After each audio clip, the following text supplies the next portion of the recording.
Salut gang, bienvenue à notre première leçon de maths virtuelle.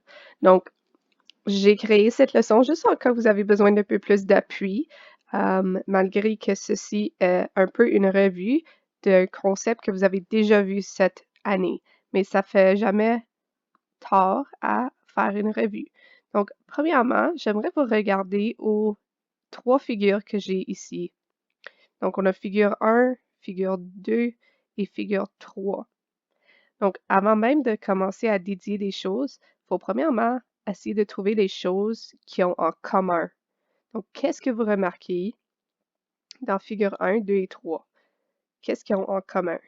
Mais moi, en regardant, je remarque premièrement qu'il y a toujours... Oh, t'as une minute. Mon crayon est trop épais. OK. Il y a toujours 4 picots ou jetons dans le milieu. Donc, peu importe la figure, il y en a toujours 4 dans le milieu. Ça, c'est quelque chose qu'ils ont tout en commun. Une autre chose aussi que je remarque qu'ils ont tout en commun, c'est qu'il y a 4 groupes autour de chaque figure. Comme ça. Donc, ces deux choses-là ne changent jamais. Il y a toujours 4 picots dans le milieu et il y a toujours 4 branches sur nos figures. Et maintenant, je vais juste choisir ma couleur rouge et je vais aller trouver qu'est-ce qui sont différents par figure. Ben, je sais que vous êtes bien intelligent, vous le voyez déjà. Donc, à chaque fois qu'on change de figure, le montant de jetons change. Alors, dans figure 1, il y a un jeton par groupe. Dans figure 2, il y a 2 jetons par groupe.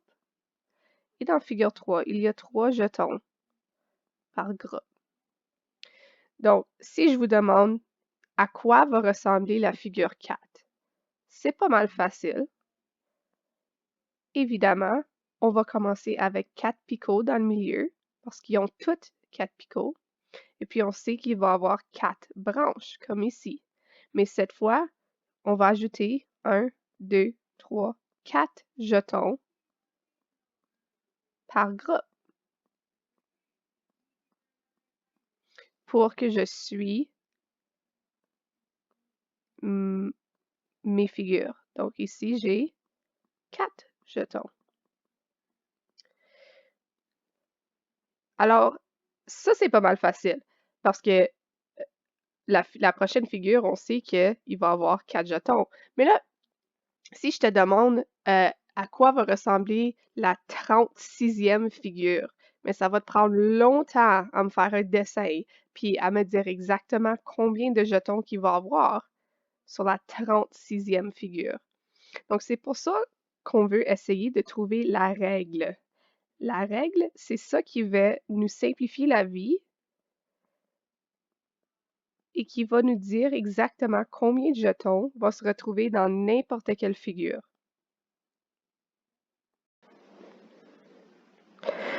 Pour trouver la règle, il faut continuer à regarder nos figures, puis continuer à nous poser des questions. Donc, disons que j'ai une figure mystère. Je ne connais pas le nombre de la figure. Ça pourrait être figure 8, figure 16, figure 592. Je ne connais pas le nombre de la figure, mais il y a quand même des choses que je connais. Par exemple, peu importe le nombre de la figure, je le sais qu'il va au moins avoir 4 jetons dans le milieu. Parce que comme on a remarqué dans nos 4 figures, il y a toujours 4 jetons dans le milieu. Et je sais aussi qu'il y a 4 groupes. Parce que j'ai toujours 1, 2, 3, 4 branches qui sortent dans ma figure. La seule chose que je ne connais pas, c'est le nombre de la figure. Donc, on va utiliser la lettre N pour dire ça, c'est le nombre de ma figure.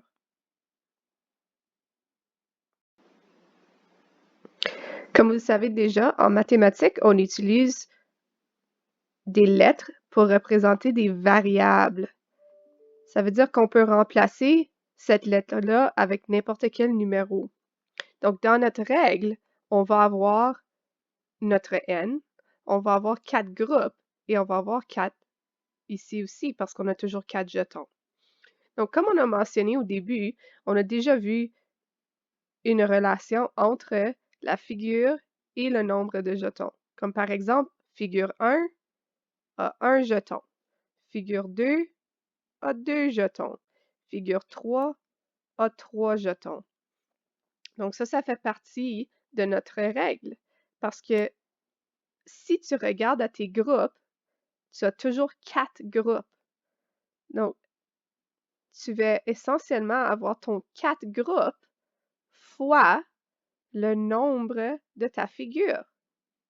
Donc, par exemple, si on prend figure 2, j'ai 4 groupes, 1, 2, 3, 4, de 2 jetons, plus j'ai mes 4 jetons dans le milieu.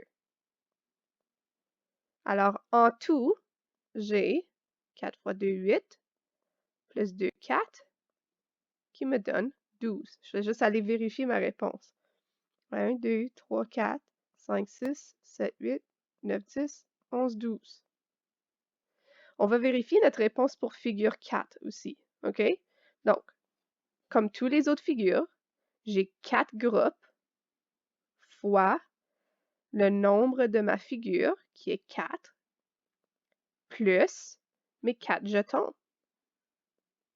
Alors, 4 fois 4, c'est 16, plus 4 me donne 20. Et si je vérifie ma réponse, j'ai 20 jetons dans la figure 4. Alors, ce que ça me donne à la fin, je vais juste effacer ici, c'est une règle que je peux utiliser pour n'importe quelle figure. Donc, tu vas multiplier ton 4, parce que tu as 4 groupes, fois n, parce que n représente le nombre de notre figure, plus 4. Donc, maintenant, tu peux utiliser ceci pour n'importe quelle figure. Tu peux t'essayer avec la figure 62. Il faudrait simplement que tu fais 4 fois 62 plus 4, qui nous donne quoi? Je vous laisse le faire parce que je n'ai pas de calculatrice en avant de moi.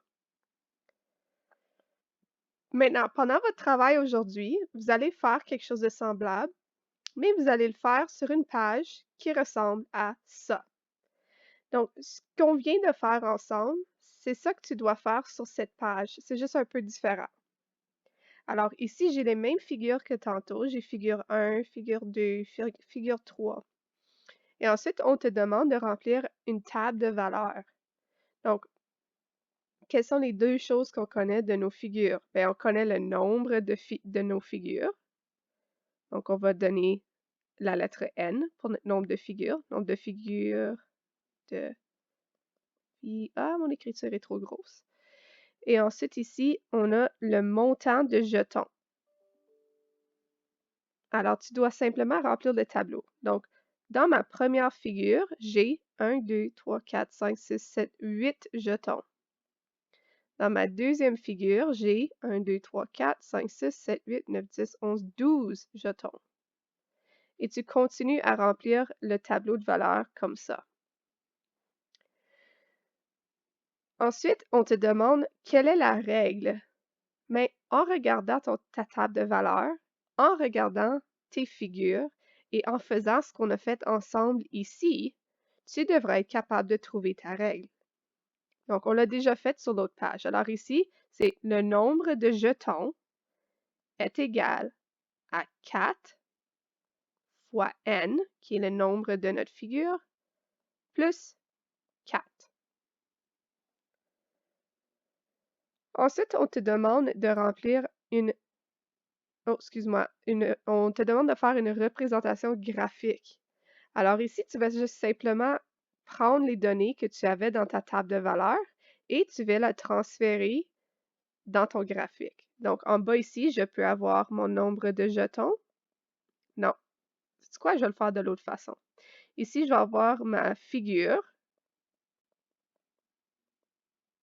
Et ici, je vais avoir mes jetons. Donc, pour figure 1, J'avais dit que j'avais 8. Donc, je pense qu'on va aller par 2. Donc, 2, 4, 6, 8. Alors, pour figure 1, je mets un picot ici parce que j'ai 8 jetons.